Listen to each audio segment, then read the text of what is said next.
todos y para todas. Bienvenidos a la casa del Señor. Bueno, pues como todos ustedes ven, nos queremos presentar. Mi nombre es Elías Jiménez y nos presentamos entre yo, los cantores, el guitarrista, el hermano Alejandro y otros muchos que nos acompañan, que están por ahí sentados. Somos vuestros hermanos cristianos, evangélicos. Llevamos aquí en el barrio toda la vida, en Caño Roto. Y bueno, en su gran mayoría, pues todos somos vuestros hermanos gitanos. Somos los gitanos del barrio. Y nosotros hemos querido, juntamente con el hermano Paco, el párroco, hemos tenido, sobre todo él, la gran idea de hacer este culto juntos para el Dios verdadero. Y nosotros, hermanos, acostumbramos en nuestros cultos participar entre los que oyen y el que habla. Por eso ustedes verán mucho que nuestro público suele decir amén, y suele decir gloria a Dios, y suele decir aleluya. Porque ¿saben algo? Nuestro Dios no está muerto. Nuestro Dios al tercer día resucitó. Amén. Y nosotros no adoramos a un Dios que tenga ojos y que no vea. No adoramos a un Dios que tenga manos y no nos pueda palpar. No tenemos un Dios que tenga pies y que no pueda andar. Mi Dios es el que resucitó al tercer día. Amén. Mi Dios está vivo. Amén. Vive a la diestra del Dios Padre. Y dice la Biblia, por cuanto Él vive, nosotros también viviremos. Amén. Y estamos orgullosos de presentarnos a todos ustedes y decirles de que tenemos un poquito más abajo. Tenemos dos capillas, una en la calle Fernando Mora y otra un poquito más arriba, camino de Vía Carpetana, y son las dos iglesias evangélicas que tenemos.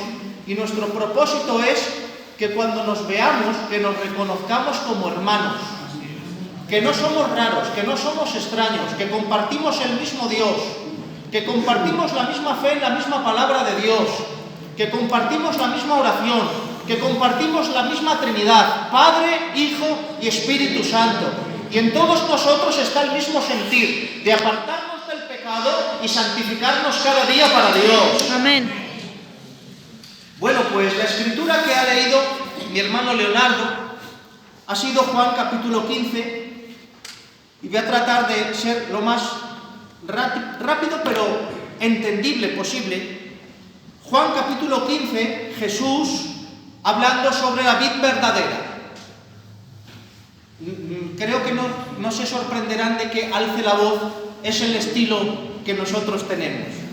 Nosotros solemos levantar un poquito la voz.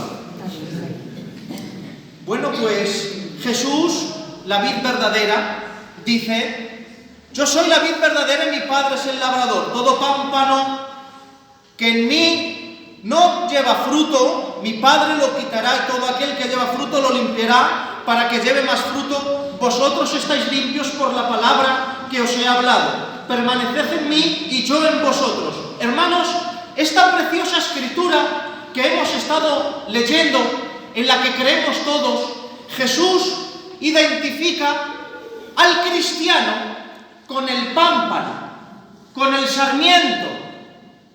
Yo soy la vid verdadera, mi Padre es el labrador. Jesús, hermanos míos, aquí se hace mención a sí mismo en esta parábola. He contado unas 26 veces. Jesús haciéndose mención a sí mismo. Yo, a mí, mi Padre, lo que os he hablado, se hace automención a sí mismo unas 26 veces. ¿Saben por qué? Porque es una parábola 100% cristocéntrica. Cristo es el centro de esta parábola. Y tengo una palabra que decirte, que seguro que sabes. Jesús es el centro de la Biblia. El corazón de la Biblia no son los apóstoles, no es ni siquiera la nación de Israel, no son los patriarcas Abraham, Isaac y Jacob, no es la iglesia. El centro y el corazón de la Biblia es Jesús, el Hijo de Dios. Amén. La Biblia es cristocéntrica, pero es que aparte el cristiano y la cristiana, la palabra lo dice, cristianos, seguidores de Cristo. Tú y yo debemos de ser cristocéntricos. Jesús debe de ser el alma del cristiano. Jesús debe de ser el alma de tu corazón. Jesús debe de ser el alma de tus pensamientos. Jesús debe de ser el alma de tu vida, porque el cristiano tiene que ser cristocéntrico. La iglesia, hermanos, tiene que ser cristocéntrica. Los predicadores tenemos que ser cristocéntricos. Si algo tiene que, hermanos, verse en nosotros, es que se le vea a Jesús y que se nos vea un poquito menos a nosotros. Porque quien le mira a Él, una mirada de fe. ¿Os acordáis de ese coro antiguo? Una mirada de fe. Con una mirada de fe. Si tú le miras al bello carpintero de Galilea, yo no sé qué cicatrices habrá en medio de la madera de tu corazón, pero te quiero decir algo. Él es el que restaura. De la madera inservible puede hacer algo grande. Por eso en esta tarde quiero decirte, el centro de tu vida es Jesucristo, el Hijo del Dios viviente. Pero me quiero centrar en esta palabra, porque separados de mí, nada podéis hacer, dijo Jesús.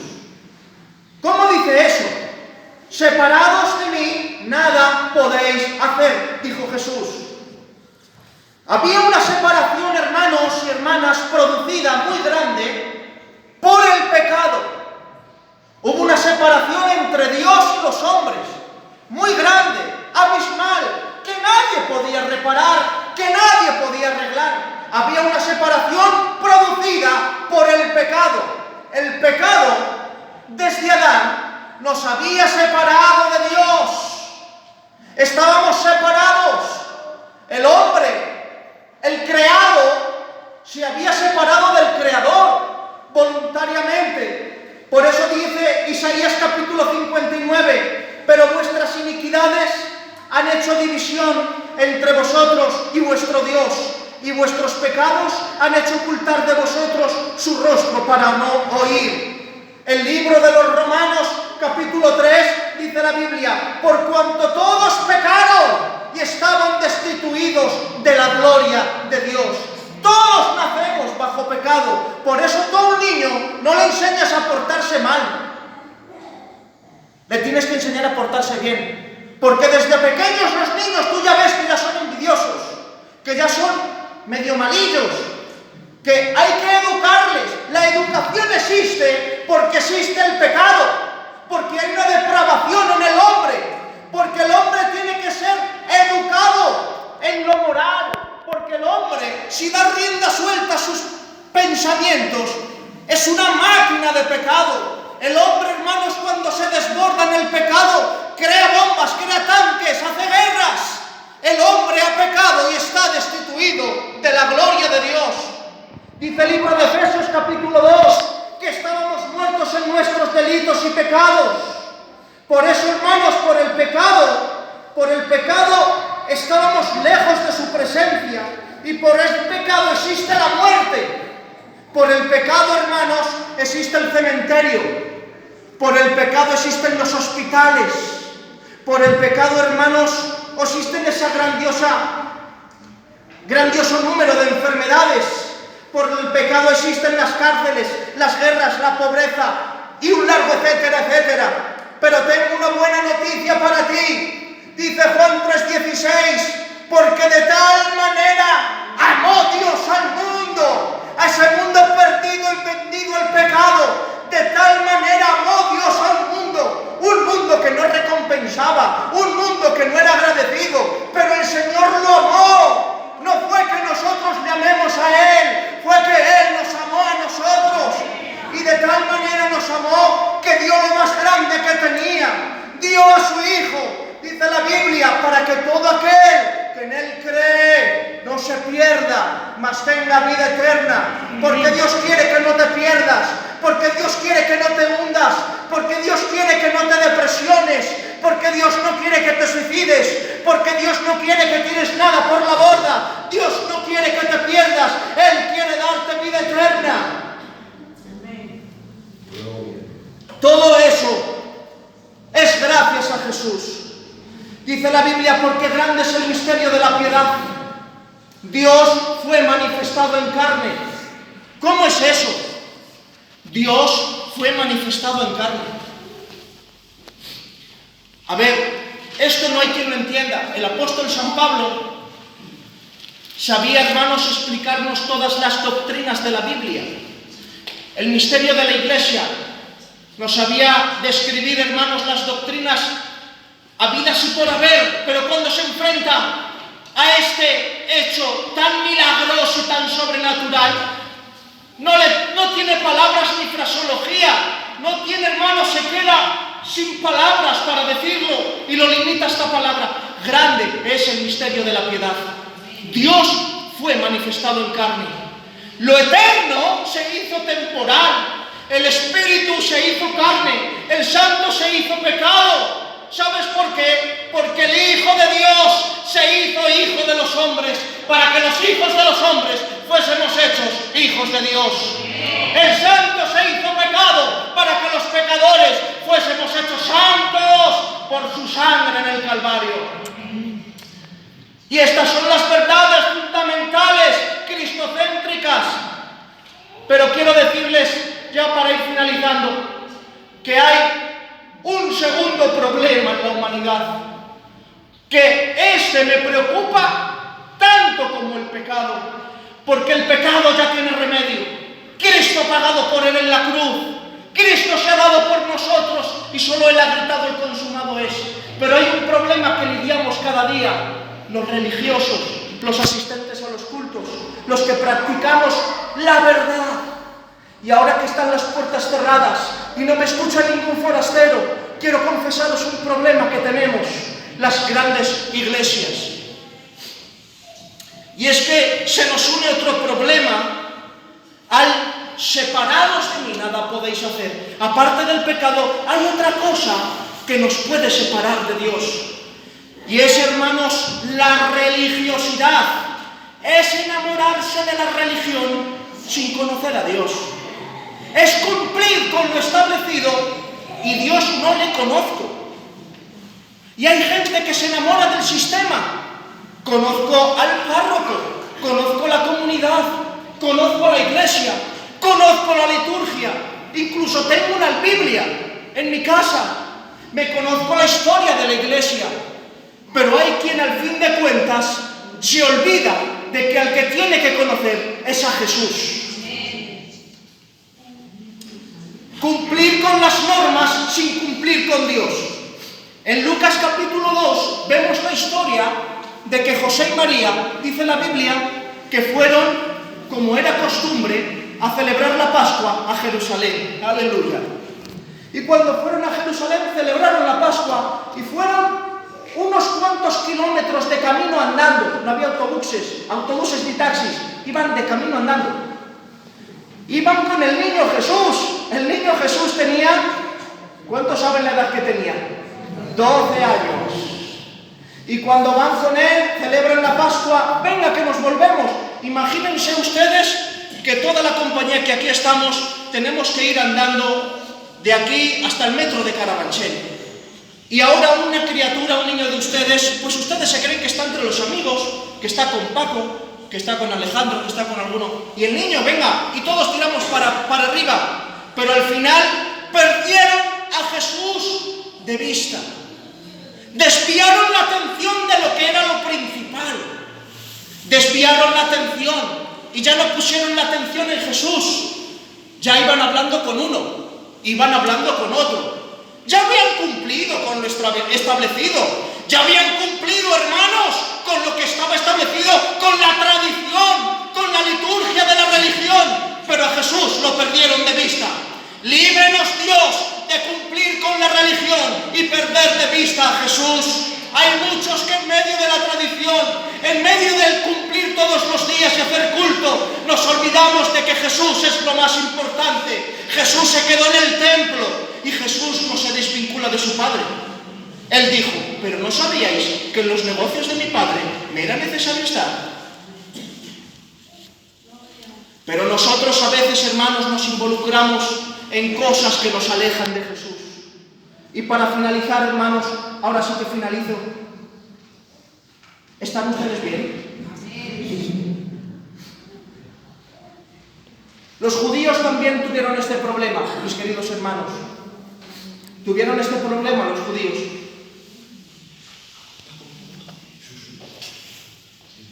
Tuvieron este problema los judíos. Y es que ustedes saben que ellos tenían un tabernáculo movible que lo llevaban por el desierto ambulante, pero después de ese tabernáculo tuvieron un templo magnificado por Salomón en la era dorada de Israel, lleno de oro y de todos los materiales más preciosos importados de otros países. Pero ¿saben qué sucedió? Que en un día, en un momento, por los extranjeros, por un descuido, por un no sé qué, han perdido el arca de la alianza. Lo han perdido, ese arca de la alianza. Era el trono de Dios desde donde Dios se comunicaba con el pueblo. Lo han perdido, señoras y señores. Pero el templo sigue su funcionamiento. Y el pueblo sigue haciendo pues su culto. Pero el lugar donde mora Dios ya no está. Se lo han robado, ha desaparecido. Hasta el día de hoy siguen sin encontrarlo. El arca ha desaparecido, pero todos haciendo sus funciones. Tú eres el que abre, este es el que cierra, ese es el que canta, ese es el que pasa el canastillo. Cada uno en su lugar, pero el principal no estaba. Se había convertido en algo rutinario, en algo frío, en algo inerte. Dios ya no hacía acto de presencia, pero cada uno estaba en su religión. Separados de mí, nada podéis hacer, dijo Jesús. ¿Saben qué? Hasta que un día llega Juan el Bautista, y después que él, Jesús, con el mismo mensaje, y predicaban junto al Jordán, y predicaban en los desiertos: ¡arrepentíos! Porque el reino de los cielos se ha acercado a vosotros. ¿Saben qué? Ese depósito que tenían, que era el símbolo de la gloria de Dios, como ya lo habían perdido, ahora era la gloria, Jesús, Él era la gloria andante, Él era quien dignificaba al pueblo, Él era el mensaje de Dios, Él era Dios hecho carne, y era Él el Dios que venía trayendo el mensaje de arrepentimiento. Por eso el avivamiento se formó en el Jordán y no en el templo, porque Dios no quiere gente de templos, Dios quiere que tú seas el templo. Dios quiere habitar dentro de tu corazón, Dios quiere habitar dentro de tu mente, Dios te quiere hacer un cristiano, que el centro de tu vida sea Jesús. ¿Y saben lo que sucedió? Que en el día de su muerte, en el día de su crucifixión, Jesús, cuando hubo gritado la última palabra, cuando había dicho ya las 7 palabras, ¿saben lo que sucedió? Hubo un gran terremoto, hubo un estruendo. Dice la Biblia que la luz del escenario, que era el sol, se apagó, se quedó Cristo suspendido entre el cielo y la tierra. Pero ¿saben? El efecto llegó al templo. Él en el monte de la calavera, en el monte del Gólgota, pero en el templo hubo efectos. Él no provocó los efectos desde dentro, los provocó desde fuera, pero llegaron al templo. Y dice que el velo que separaba lo santo de lo santísimo, como un velo grande que hubiera aquí, no sé si eran unos 40, 50 o 60 metros, no fue roto de abajo arriba, porque eso lo podría haber hecho cualquier hombre o mujer. Fue roto de arriba a abajo. ¿Saben por qué?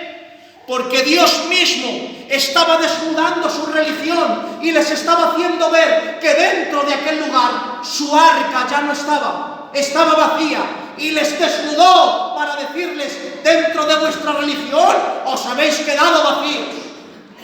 Pues ¿saben una cosa?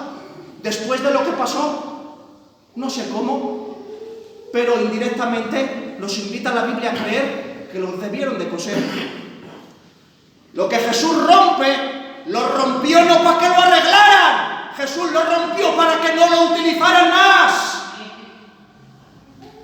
Pero ellos lo debieron de coser, porque siguieron oficiando en el templo hasta el año 70. Y ya en el año 70 Dios ya no aguantaba más, y por medio de los emperadores que había en Roma le pegó una patada, valga la expresión, y el templo, dice la Biblia, no quedó piedra sobre piedras. Porque Dios quiere romper el templo de tu religiosidad, todos los días lo mismo, y Dios, ¿dónde le tienes? ¿Dónde le tenemos? Por eso he dicho que aquí a puerta cerrada, entre los cristianos evangélicos y católicos, debemos de reflexionar en esta palabra, que necesitamos volvernos a Dios, necesitamos volvernos al Calvario. Había una alabanza antigua que decía: no me importa a la iglesia que tú vayas, si detrás del Calvario tú estás. Si tu corazón es como el mío, dame la mano y mi hermano serás. Por eso tengo una palabra desde mi corazón para ti. Vente conmigo al Calvario, renovemos nuestro pacto con Jesús, enamorémonos de Él y sobre todo arrepintámonos de corazón de haber perdido el tiempo. Evangélicos y católicos nos debemos enamorar un poquito más de Jesús. Amén. Y ya he finalizado. Dios le dijo a Juan en la isla de Patmos, le dijo esta palabra clave para 7 iglesias de Asia. Para 7 iglesias de Asia, a 5 las mandó que se arrepintieran de sus pecados.